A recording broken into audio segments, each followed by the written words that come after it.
bon Saa Wolof képp ku ko xam-xam ni Laye Wade lay waatee war na nag di déglu je pense ndax xam neex na naam waaye xàmmee moo ko dàq mais bon bref je tenais dugal ci vidéo bi ku mel ni docteur Niang ndax lii may ñëw dafa xaw a laal mbirum santé waaye naa leen bàyyi ak ndeyum mbill gi mu wax leen di ko dal. waa daal leen histoire bu mu bëgg tali maa ko dund ak sama doom mu nekk Sénégal sama doom dafa feebaroon il y a 3 ans 4 ans ci ginnaaw mu ne mu si buru ñu yóbbu ko hôpital fekk na bu 15 ñu xool ko ndax xale bi def jabet léegi ñoo ko hospitalisé mu génne mu dellu ci kër bi mu demee ñu defar la même chose ñu dellu si ko ci hôpital bi yóbbu naa ko nag ci ay hôpital mais mos ñu ko yóbbu ci hôpital bi man ama kii hôpital yi léegi waaye ko yëpp woon na bu ñu dem rek ñu ne ñu xale bi bi ko xoolee tam dafa jabet ñu moom lañu wax léegi yàlla di def ñu dem ba kaay la passé woon na mag naa léegi wala un an et quelque mu am benn waa yoo xam ne dafa ubbi clinique kii de waaye mu doon xale bi di ko traité moom sax nag daal naa dégg ko moom bi ñu doon commencé traité xale bi léegi mu defee noonu maa moom dégg nañ mu expliqué ma ne ma xale bi âge bi mu am suukaram bi mu am sax ñu ko mag sax amul façon suukar bi mu am fekk ko jaaxal mais xale bi dina ko maanaam dina ko tiital daal ba mu bàyyi yenn yi muy lekk xam naa lekk yi muy lekk Sénégal jus ak affaire yi loolu moom lañ dem na ko waa parce que loolu fere bi ñu bokk gannaaw mi ci jabet mais feebar moom fu nekk lay jóge man nag après gëm naa ko parce que maa moom dañu déggante moom may expliqué feebaru xale bi léegi bi mu defee noonu ñu dem tara yële ci ginnaaw xale bi ñu doon def sax nag traitement ci moom benn jour lañ tëbal comme ça lundi lañ ko ba dem mardi def test mardi bu demee mercredi lay demal dem jeudi bu demee jeudi vendredi samedi sax dara def parce que dimanche rek lañ daan ko moom def 2 jours du dem léegi bi ñu ko defee xale bi di dem ci moom di def test yi mais saa yu xale bi demee bu ñu ko suukar bi yéeg na rek xale bi day dagg feuille bi nga xam ne fa ñu def suukar bi yéeg bi sànni léegi man bu ñëwee bu ñu ko kalaamee dama naan leen nañ ko dóor ndax moom xam nga ne day sàcc di jël ay suukar ci mbedd mi di lekk ay suukar ak ay jus ak ay affaire di ko jël ci mbedd mi moo tax bu suukar bi yéegee mu sànni yaa ngi dégg man mën na laa ko daan yàq ngay defar régime chaque 15 jours benn yoon la daan lekk ci yëpp wala ñaari yoon ci semaine bi régime lañ ko doon defal pour dégg ci di ko surveiller léegi bi ñu demee ba temps yële passé ci ginnaawam benn femme boo xam ne ñu ngi doon liggéey ci hôpital boobu nga xam ne moom la ñu ko doon Sénégal nga xam ne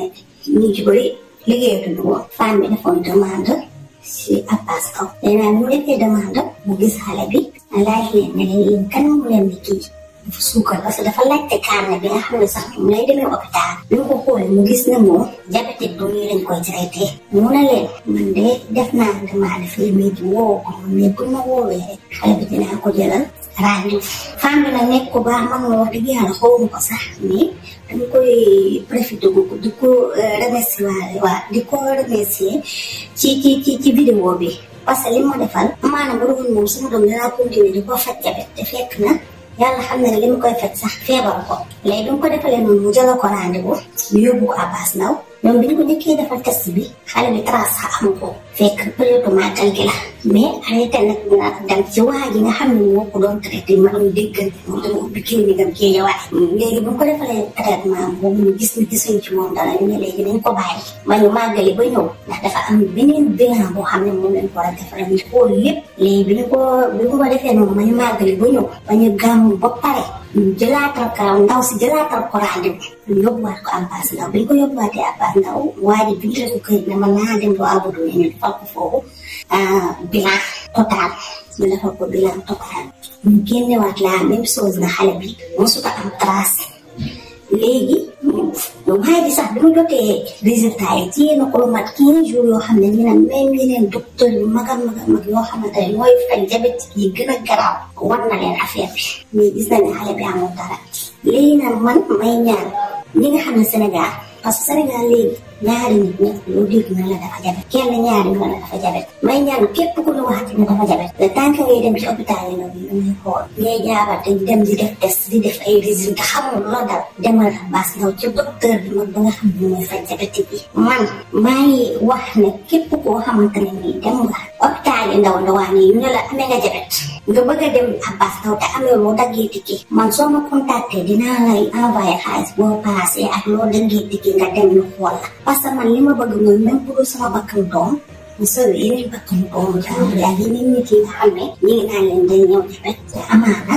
lii leen di faj ak lii feebar boobu. imagine xale boo xam ne 10 ans la am wala 11 ans 3 ans ngay faju jabet di naan ay garabu jabet di jël ay régime jabet di jël suukaru jabet man maa dañ jënd fii suukar di ko yónnee sama doom te xale bi trace amu ko léegi xale bi feebar est-ce que garab yooyu mu doon jël ak traitement yooyu mu doon jël mënul ko bàyyi beneen feebar ci yaramam. soxna si nag bëggul woon ma wane kanamam moo tax ma nëbb ko ak baat bi waaye pour tënkal leen situation bi doomam dafa feebaroon ñu yóbbu ko ci yenn hôpitaux yi ñu ni ko dafa jabet pendant ñetti at ñuy faj jabet ba bés bi ko yàlla di boole ak benn soxna mu fexe ba mu dem ci hôpital yu mag ñu seet gis ni xale bi ndeketee musul sax am trace li mu ci jàngee nag mooy peut-être que ñu bari ñu ngi ci cas boobu di faj feebar bu ñu amul mu am yéene non seulement partager histoire am ak askan bi waaye tamit bëgg ku lu ni mel dal nga dem ci structure yu ndaw yi ñu ni la da ngaa jabet nee na bu dee amoo loo jëndee ticket pour dem ci hôpital yu mag yi na nga ko contacter dina la jox moom loo passé ak loo jëndee ticket boobu ñu consulter la ba nga mën a xam fi ngay taxawee ndax moom li ko dal bëggul mu dal ku loxoom jotul ginnaawam kon boo soxla xeetu ndimbal gii mën nga ma contacter ci numéro 445 bi nekk ci sama bannière chaîne bi muy 77 445 32 03 nga yónnee ma message ci WhatsApp su boobaa dinaa leen boole li ko yàlla dénk mu waslu ci àq. en tout cas kontaan naa ci seen taxawaay yéen ñëpp di ma seetaan di ma yokk doole li ma ñaan yàlla ci chaîne bi gis naa ko ay borom ruux yu sell ay doomu aadama yu nite ay borom xol yu set képp laa ñaan ci chaîne bi te gis naa ni yéen a ngi fi ay borom xol yu set képp laa ñaan ci chaîne bi te yëg naa bu wër ni yéen a fi nekk alors à bon entendeur salaam.